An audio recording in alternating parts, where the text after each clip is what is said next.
iwe Sela pagwa bulu patele ndifuna banja ndatopa ndiza kuseli tengere mkati mwachali ndakukonda iwe Sela ndakukonda iwe Sela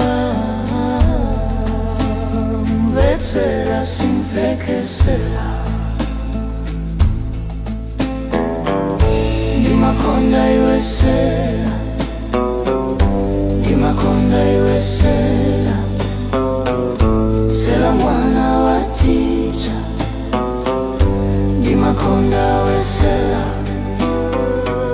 Sela mwana wa Ticha ndikubwela iwe Sela Sela mwana wa Ticha tizakumane iwe Sela Sela mwana wa Ticha ndimakonda iwe Sela